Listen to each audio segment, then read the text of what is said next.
7 లోకాలు ఉంటాయి. ఈ కింద ఉన్న 7 లోకాలు, పైన ఉన్న 7 లోకాలు కలిపితే చతుర్దశ భువనాలు అంటారు. అంటే 14 లోకాలు. 14 లోకాలని కూడా ఆదిత్యేటువంటి వాళ్ళు ఎవరయ్యా అంటే శివాగ్నరేందే చీమీన పుట్టదు. వీళ్ళందరూ కూడా మూర్తిత్రయాలు ఉంటారు. ఎవరాధీనంలో ఉంటాయి? భూత భవిష్యత్ వర్తమాన కాలాలన్నీ కూడా 24 గంటలు కూడా శివుడేమో విష్ణుమూర్తి వారు ధ్యానం చేస్తారు. విష్ణుమూర్తి వారేమో ఎవరు ధ్యానం చేస్తారు? శివుని ధ్యానం చేస్తారు. శివాయ విష్ణురూపాయ శివరూపాయ విష్ణవే శివస్య హృదయం విష్ణు విష్ణువస్య హృదయం శివ. వీళ్ళిద్దరు ఆత్మ కూడా ప్రజలందరూ కూడా సుఖ సంతోషాలతో ఉండాలి అని ఏకభావంగా అర్చన చేస్తూ ఉంటారట. ఇక అయితే ఏమిటయ్యా అంటే తను నామస్మరణ కలికాలంలో 4వ పాదంలో వచ్చేసరికల్లా ఎలా ఉంటారయ్యా అంటే వెంపల చెట్టుకి నిచ్చెన వేసేటువంటి పిల్లలు పుడతారు. వాళ్ళ ఆయుర్దాయం ఎలా ఉంటుందయ్యా అంటే శకరలో పుట్టడం, పెరగడం, వాళ్ళ జీవితాలు వాళ్ళ పిల్లల జీవితాలు కూడా చూసి ఉద్ధరింపబడతారు. ఆ సమయంలో నారాయణ అనే అనటానికి కూడా తీయబడి ఉండదుట.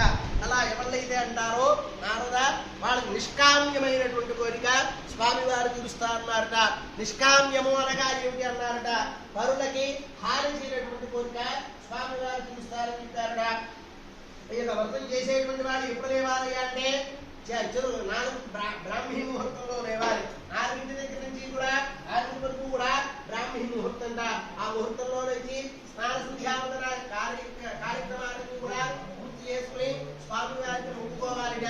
ఎవరయ్యా అంటే సత్య ప్రభో నీ వ్రతం చేస్తాను కనుక మాకు ఆగ్నేయవాణి మొక్కుకోవాలి.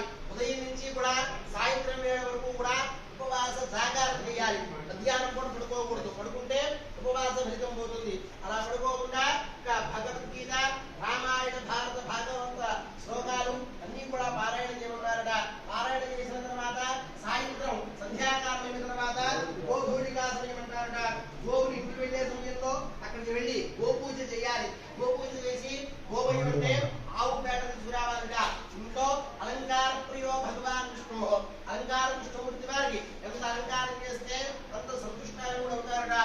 ఏదేమిటయ్యా అంటే సుగంధమైనటువంటి పుష్పాలతో స్వామి వారిని అర్చన చేయాలి. అర్చన చేసిన తర్వాత గోధుమలుక, ఆవు నెయ్య, పంచదార, సమప్రసాదం ఉంటారు. సత్యనారాయణ స్వామికి అత్యంత ప్రీతైనటువంటి ప్రసాదం. అలా ఎవరైతే చేస్తారో ఇందులో కూడా 12 రోజులు ఏదైనా చిన్నారా చెప్పి అడిగారట.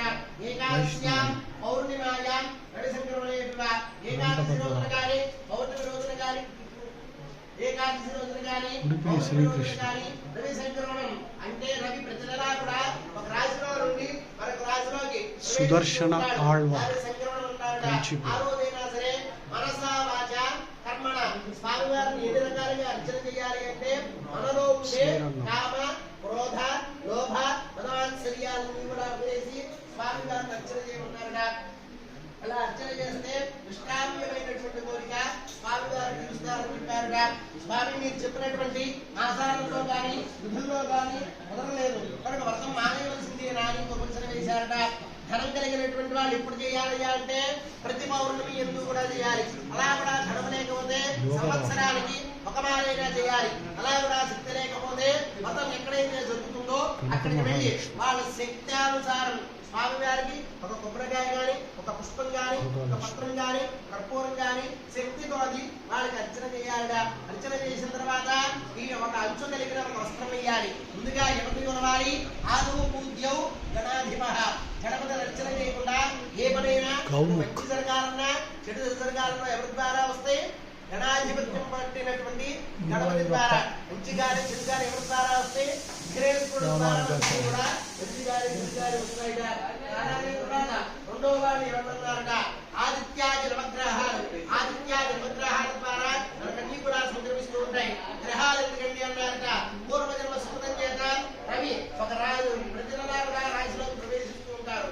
ద్వాదశ ఆదిత్యులు మనకి 12 మాసాల కనుక ఒక్కొక్క మాసానికి అధిపతి రవిగా